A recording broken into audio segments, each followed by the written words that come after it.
हम जैसे श्रीमद देवी भागवत यानी देवी पुराण के अंदर सचित्र मोटा टाइप गीता प्रेस गोरखपुर से प्रकाशित जो हिंदू समाज के श्रद्धालु शिरोधार्य हैं और अपने सबके घरों पर रखी हैं, जो जरा सी भी भगवान में आस्था रखता है, उसके तीसरे स्कंद में 123 पृष्ठ पर विष्णु जी स्वयं स्वीकार करते हैं अपनी माता दुर्गा की वो स्तुति कर रहे हैं कि तुम शुद्ध स्वरूपा हो, ये सारा संसार तुम ही से उद्भासित हो रहा है। मैं ब्रह्मा और शंकर आपकी कृपा से ही विद्यमान है। हमारा तो आविर्भाव माने जन्म और तिरोभाव माने मृत्यु हुआ करता है, हम अविनाशी नहीं है। और स्वयं भगवान विष्णु जी कह रहे हैं कि आप ही प्रकृति देवी हो। भगवान शंकर कहते हैं कि जब विष्णु जी के बाद ब्रह्मा जी आपसे उत्पन्न हुए तो क्या मैं आपका पुत्र नहीं हुआ, तमोगुणी लीला करने वाला। तो कहने का भाव ये है कि ये भी नासवान है, इनकी जन्म मृत्यु होती है, इनकी जीवनी में लिखा है, अभी आपको सुनाया। यदि हम विष्णु जी की पूजा करते हैं, श्री कृष्ण जी की करते हैं या श्री राम की करते हैं, तो हम विष्णु जी की पूजा कर रहे हैं।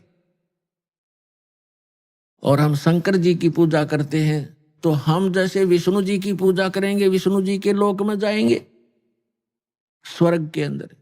उनका स्वर्ग समझो एक रेस्टोरेंट है, प्रत्येक उसके अंदर डिस्ट्रिक्ट के अंदर होता है, प्रत्येक शहर में होते हैं रेस्टोरेंट। वो जैसा शहर जिस अतिथि का है उसमें वैसे ही रेस्टोरेंट उपलब्ध होते हैं। जहां घने धनी लोग जाते हैं वहां पर बहुत अच्छी सुविधा और सब बकवादों से जो है युक्त वहां पर रेस्टोरेंट मिलते हैं।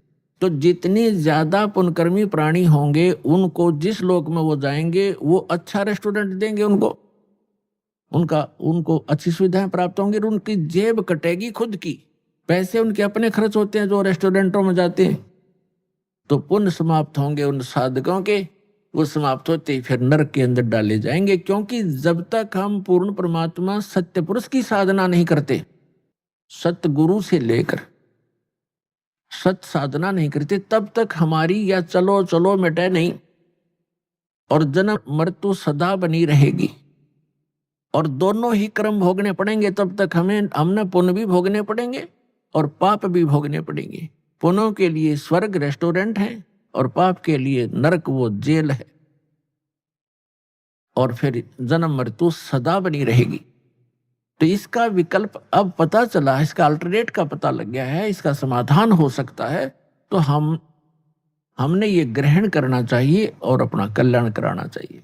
अब जो प्रसंग चल रहा है कि गीता ज्ञान दाता कहता है मेरी भी जन्म मृत्यु होती है, अर्जुन तेरी भी होती है। ये ब्रह्मा विष्णु महेश का पिता है और दुर्गा इनकी माता है, ब्रह्मा विष्णु महेश की। श्री दुर्गा जी इनकी माता है और ये सरपुरुष गीता ज्ञानदाता ये काल, ये श्री ब्रह्मा श्री विष्णु श्री शिव जी के पूज्य पिताजी हैं। अब ये भी नासवान, इनका पिता भी नासवान। ये खुद कहता, गीता ज्ञानदाता कहता है अध्याय नंबर 2 के श्लोक 12 में, गीता अध्याय नंबर 4 के श्लोक 5 और 9 में, गीता अध्याय नंबर 10 के श्लोक नंबर 2 में कि अर्जुन तेरे और मेरे बहुत जन्म हो चुके हैं, तू नहीं जानता मैं जानता हूं।